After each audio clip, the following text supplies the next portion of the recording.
La conexión entre las enseñanzas bíblicas y la misteriosa sociedad de los Illuminati siempre ha generado curiosidad y especulación.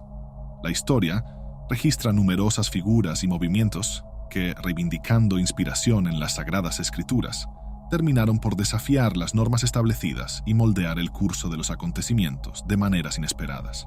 Desde profecías bíblicas hasta la formación de los Illuminati en el siglo XVIII, hay una línea sutil que parece conectar ideas espirituales antiguas con ideologías modernas que aspiran a transformar el mundo. Nos proponemos explorar esta fascinante conexión, investigando cómo conceptos y personajes bíblicos pudieron haber influenciado, directa o indirectamente, los cimientos y las creencias de los Illuminati. Al adentrarnos en este análisis, buscamos comprender no solo el impacto histórico de estas conexiones, sino también el papel que tales ideas siguen desempeñando en el imaginario colectivo contemporáneo. Para entender la idea de los Illuminati, es esencial remontarnos a los orígenes narrados en el libro de Génesis, donde comienza la historia de la humanidad y sus linajes. Partiendo de Abraham, quien tuvo a Isaac y este a su vez engendró a los gemelos Esaú y Jacob, se establece una secuencia de eventos que modelan la historia bíblica. Según la teoría discutida, la nueva orden mundial, asociada a los Illuminati, anhela un gran reinicio global. Este renacer tiene como meta crear un nuevo mundo, en el cual las personas veneren exclusivamente a Lucifer, olvidándose del Dios creador original de la humanidad.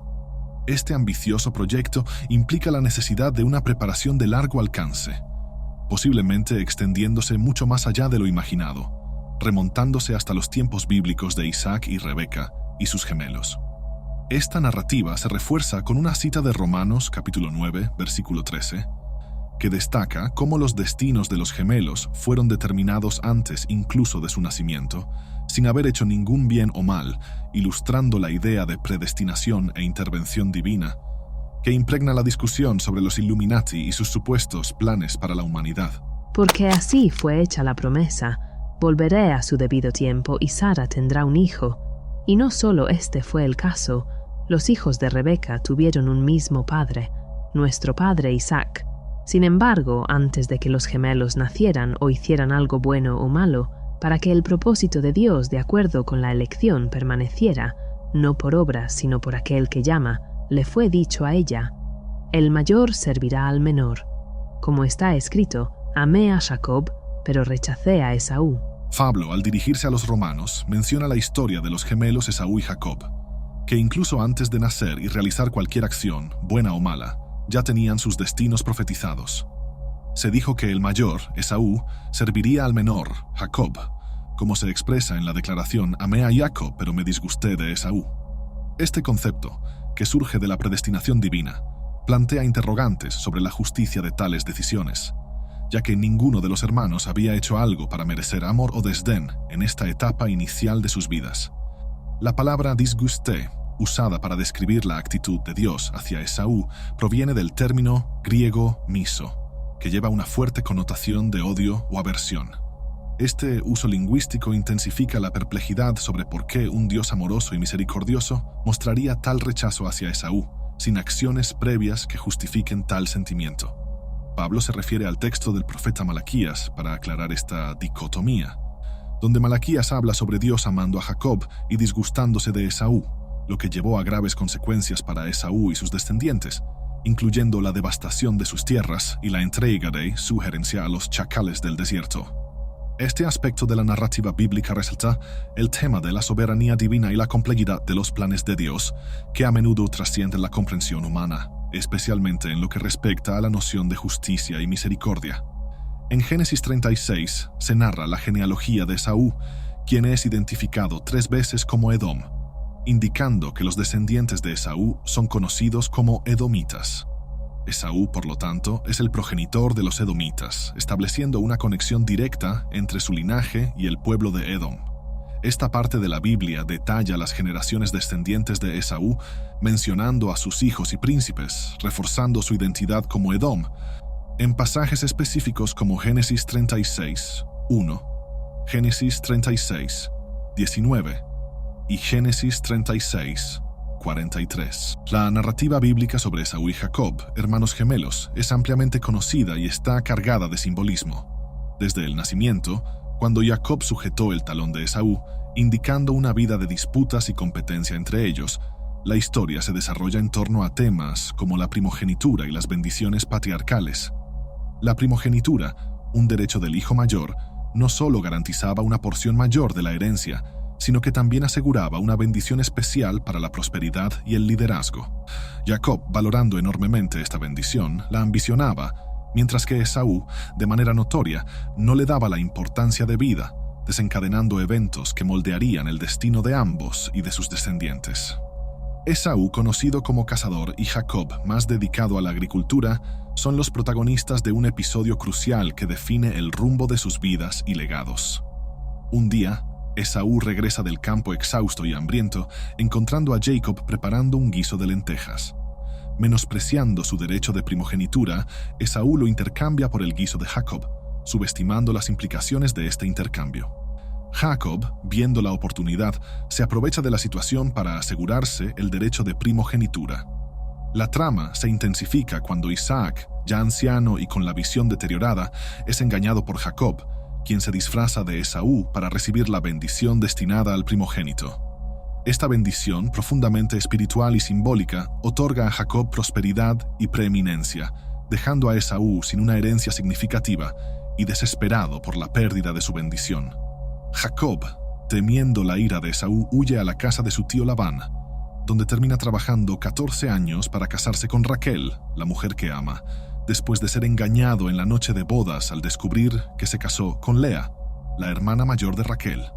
Después de años de trabajo y prosperidad, Jacob decide regresar y reconciliarse con Esaú, preparando un camino de obsequios para apaciguar a su hermano. Contra toda expectativa, Esaú lo recibe bien, demostrando que también prosperó, contradiciendo las predicciones negativas sobre su destino. Sin embargo, la reconciliación entre los hermanos no se extiende a sus descendencias. Los edomitas, descendientes de Esaú, mantienen un rencor histórico contra los israelitas, descendientes de Jacob, perpetuando un ciclo de animosidad que refleja las complejas relaciones familiares y las consecuencias duraderas de las acciones y elecciones de sus antepasados. Este sentimiento de hostilidad entre los edomitas y los israelitas, herencia del conflicto entre Esaú y Jacob, se manifiesta de manera vívida en diversos episodios históricos. Un ejemplo notable ocurre durante el viaje de los israelitas de Egipto a la Tierra Prometida bajo el liderazgo de Moisés. Al intentar cruzar el territorio de los edomitas, ubicado al sur de Palestina y al sur del Mar Muerto, Moisés se encuentra con la negativa del rey edomita de permitir su paso, incluso con la oferta de pago por cualquier consumo de recursos. Este episodio ilustra la profunda enemistad existente, obligando a Moisés a rodear el territorio edomita, lo que significó un gran desvío en su ruta hacia la Tierra Prometida. La capital de Edom, Petra, ubicada en la actual Jordania, es un símbolo de la civilización edomita. Esaú, al ser asociado con Edom, y Jacob como el patriarca de los israelitas, marcan las líneas de descendencia que perpetúan la rivalidad entre los dos pueblos. El nombre Edom, que significa rojo en hebreo, tiene múltiples connotaciones en la vida de Esaú. Su apariencia pelirroja, el guiso rojo de lentejas asociado a su renuncia a la primogenitura y las características geológicas de su región, conocida por su arenisca roja. Los edomitas, que establecieron monarquías antes que los israelitas, participaron en numerosos conflictos con reyes israelitas como Saúl y David, evidenciando la continuidad de las tensiones. Un detalle intrigante en la historia de los edomitas se menciona en Génesis capítulo 26, versículos 34 y 35, donde las esposas hititas de Esaú se describen como una amargura de espíritu para Isaac y Rebeca. Esta animosidad doméstica puede atribuirse no solo a las tensiones familiares comunes, sino también a profundas diferencias culturales y religiosas, dado que los hititas adoraban a un diverso panteón conocido como la religión de los 1000 dioses. Este matrimonio intercultural, que va en contra de las tradiciones de la familia de Isaac y Rebeca, simboliza otra capa de complejidad en las relaciones entre Esaú y su familia, ampliando el espectro de desacuerdos que se extenderían por generaciones. La adopción de prácticas idólatras y rituales considerados abominables por los estándares de Isaac y Rebeca, como la consagración y sacrificio de niños en rituales paganos, ciertamente contribuyó a la amargura de espíritu que sentían hacia las esposas hititas de Esaú. Estas prácticas, asociadas con el culto a divinidades paganas, especialmente el caos representado por el dios hitita, marcaron un afronte directo a los principios monoteístas de Isaac y Rebeca, profundamente arraigados en la adoración al Dios de Abraham. Los hititas, descritos como influyentes económicos y detentores de un poder considerable en la región, también se retratan como seguidores de prácticas luciferinas, agregando una capa de complejidad a la ya tumultuosa relación entre Esaú y su familia. La riqueza e influencia de los hititas, sumada a su involucramiento en prácticas religiosas paganas, pueden haber sido factores que atrajeron a Esaú, contribuyendo a su decisión de rechazar los presentes de Jacob y aliarse a través del matrimonio con este pueblo. Este contexto explica la larga tradición de hostilidad entre los descendientes de Esaú, los edomitas, y los descendientes de Jacob, los israelitas. La rivalidad se evidencia en diversos enfrentamientos históricos, como las guerras contra Saúl y David, y alcanza uno de sus puntos más críticos cuando los edomitas se alían con los babilonios en la captura de los israelitas, evidenciando la profunda división entre estos pueblos hermanos. Con el tiempo, la situación de los edomitas cambia drásticamente. Son atacados por árabes y nabateos, resultando en su desplazamiento hacia el sur de Palestina. Interesantemente, el historiador judío Flavio Josefo registra que, alrededor de 100 a 130 a.C., Juan Hyrcano, una figura prominente en la historia judía, logró convertir a los edomitas al judaísmo. Esta conversión, aunque controvertida debido a la tradición no proselitista del judaísmo, marca un capítulo fascinante en la historia de estos pueblos, indicando una compleja red de relaciones culturales, religiosas y políticas que definieron sus interacciones a lo largo de los siglos. La conversión forzada de los edomitas al judaísmo por Juan Hyrcano, una figura destacada en la historia judía, representó un punto de inflexión significativo para este pueblo. Bajo la presión de convertirse, los edomitas adoptaron la identidad judía, pero con la complejidad de una conversión que no fue voluntaria.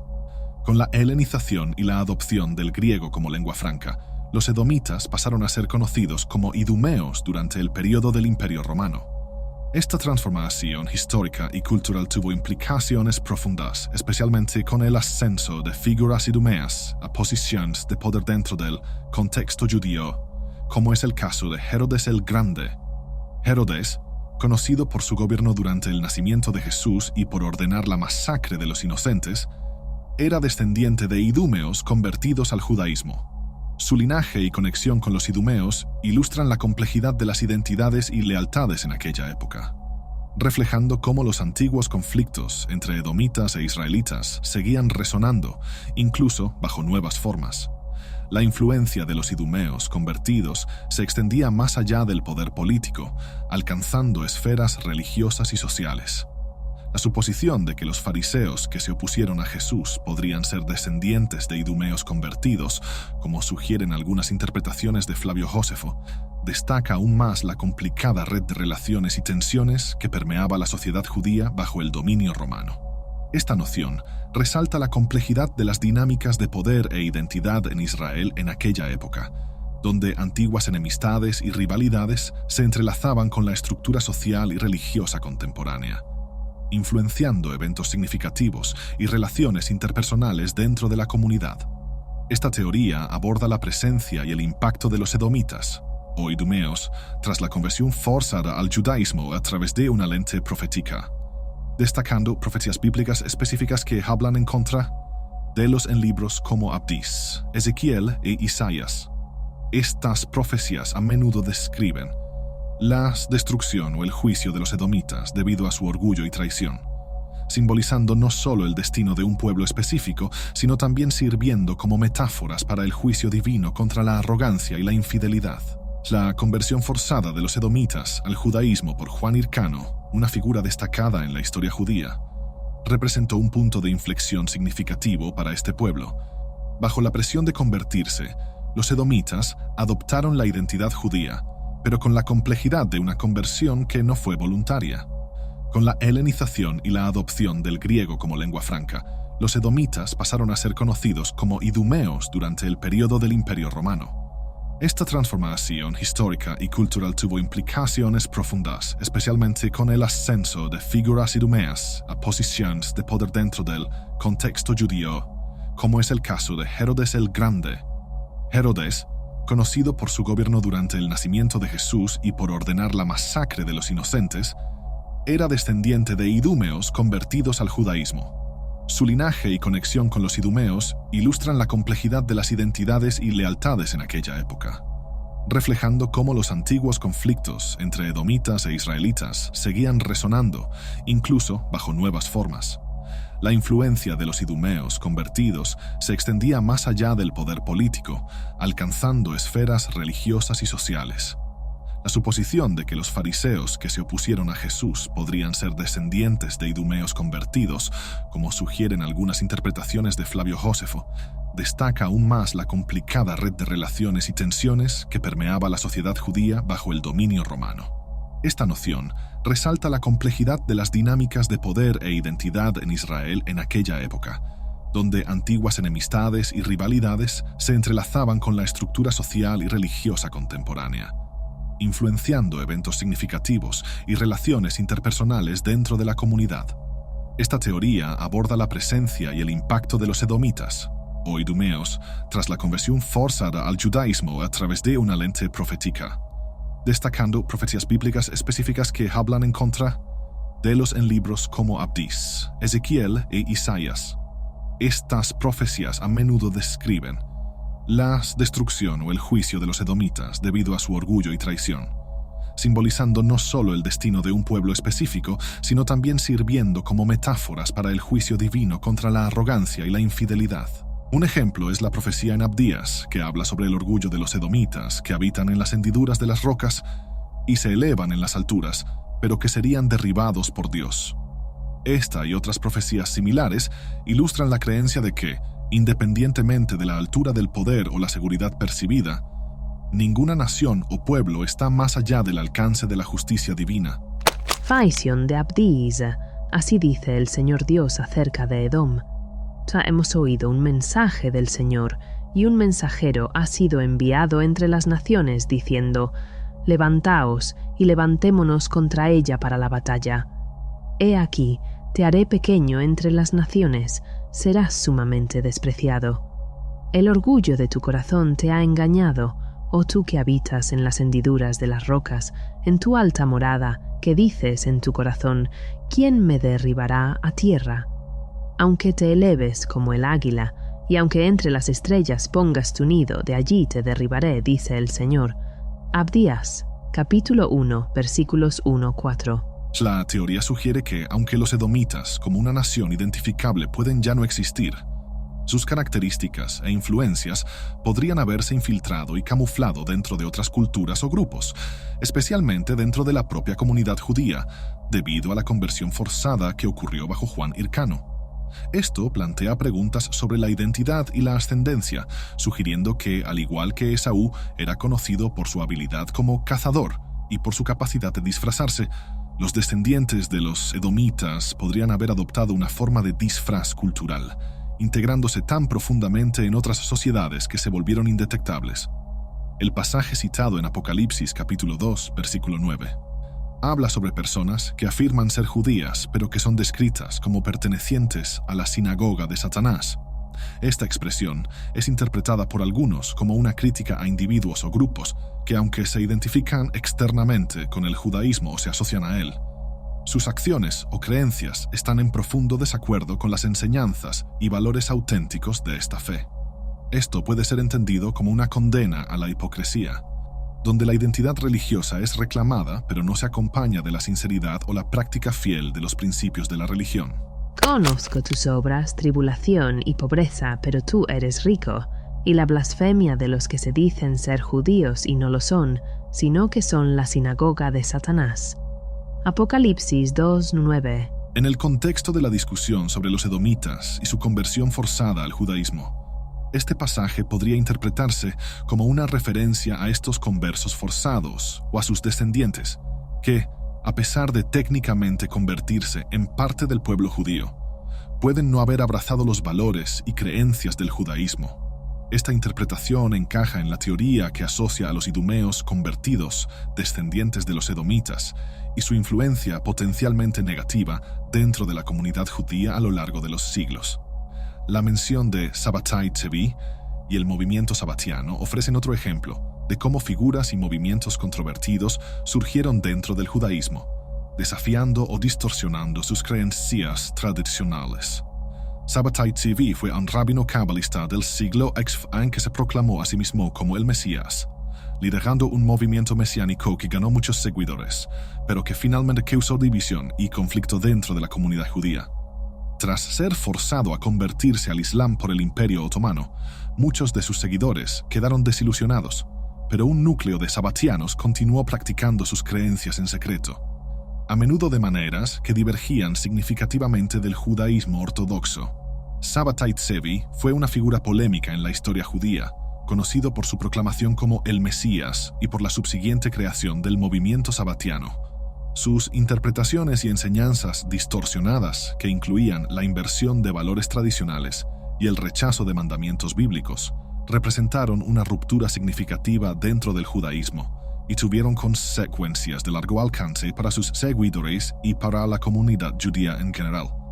Las enseñanzas de Tzvi, que caracterizaban al Dios de las Escrituras como maligno y a Lucifer como benevolente, reflejan una profunda subversión de los valores judíos tradicionales.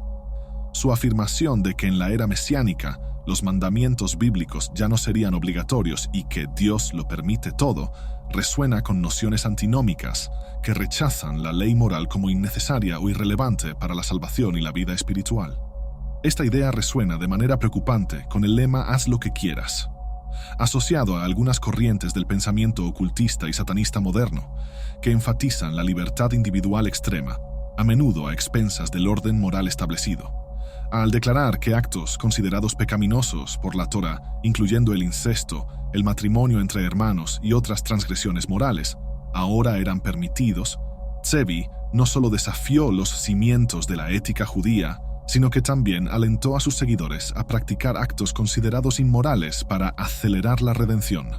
Esta inversión radical de valores y la promoción de comportamientos prohibidos subrayan la naturaleza extremista de sus enseñanzas y las profundas implicaciones para sus seguidores, quienes fueron incentivados a adoptar prácticas que iban directamente en contra de las enseñanzas tradicionales del judaísmo.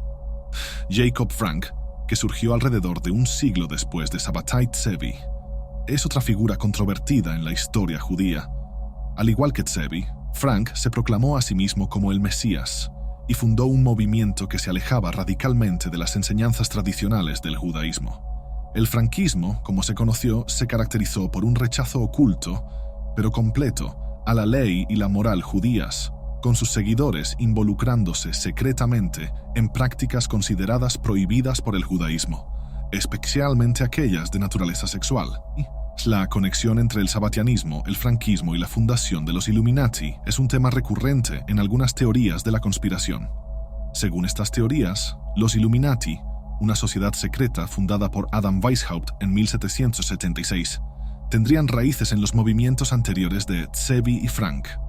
Estas teorías sugieren que las ideas subversivas y antinómicas de estos movimientos religiosos proporcionaron la base filosófica para los objetivos y prácticas de los Illuminati, quienes buscarían establecer un nuevo orden mundial dominado por principios que desafían las normas religiosas y morales establecidas. De acuerdo con estas teorías, los seguidores de los Illuminati creen en la continuidad de la misión mesiánica de Sabbatai Tzvi, con su alma transmigrando a través de generaciones hasta alcanzar las 13 familias que supuestamente controlan el mundo de manera oculta. Esta noción de las 13 familias es un elemento común en varias teorías de la conspiración, que afirman la existencia de un pequeño y poderoso grupo de élites que manipulan eventos globales e instituciones para sus propios fines. Entonces el Señor me dijo, hay una conspiración entre el pueblo de Judá y los habitantes de Jerusalén. Jeremías 11:9. Esta teoría entrelaza varias narrativas de teorías de la conspiración, incluyendo la creencia en la transmigración del alma de una figura mesiánica o anticristiana a través de generaciones, culminando en su encarnación en un individuo perteneciente a una de las 13 familias que supuestamente controlan el mundo. Estas familias, según la teoría, estarían involucradas en actividades que van desde el sistema bancario global hasta prácticas ocultas, ejerciendo una influencia significativa sobre los eventos mundiales. Mira, voy a hacer que aquellos que son de la sinagoga de Satanás, que dicen ser judíos y no lo son, sino que mienten, vendrán y se postrarán a tus pies y reconocerán que yo te he amado. Apocalipsis 3:9. Una de las familias a menudo citadas en teorías de la conspiración es la familia Rothschild, conocida por su prominencia en el sistema bancario y financiero desde el siglo XVIII. Mayer Amschel Rothschild, el patriarca de la familia, es a menudo acreditado con la fundación del moderno sistema bancario internacional. El apellido Rothschild, que en alemán significa escudo rojo, se deriva de la casa de la familia en Frankfurt, que tenía un escudo rojo en la puerta frontal. Esta característica del escudo rojo es, según algunas teorías de la conspiración, interpretada como un símbolo con significados ocultos o esotéricos, aunque en realidad era simplemente un identificador de la residencia de la familia. La asociación del color rojo, el hexagrama y la idea del escudo como símbolos de prácticas ocultas o satánicas es una interpretación común dentro de ciertas teorías de la conspiración, pero carece de base en la historia documentada y en la práctica simbólica tradicional. Es importante considerar que estos símbolos pueden tener una amplia gama de significados en diferentes contextos culturales y religiosos, muchos de los cuales no tienen ninguna conexión con el ocultismo o el satanismo. Las teorías de la conspiración que conectan a los Rothschild y otras familias controladoras con los edomitas o con figuras anticrísticas tienden a ser especulativas y a menudo se basan en una mezcla de hechos históricos, interpretaciones simbólicas y pura conjetura. Abordar estas teorías requiere una mirada crítica y una comprensión de la complejidad de los símbolos y la historia, sin dejarse llevar por narrativas simplistas que buscan explicar los complejos sistemas mundiales a través de una única lente conspirativa. Gracias por tu atención. Si este video ha añadido algo a tu vida de alguna manera y deseas apoyar nuestro canal, consulta el comentario fijado.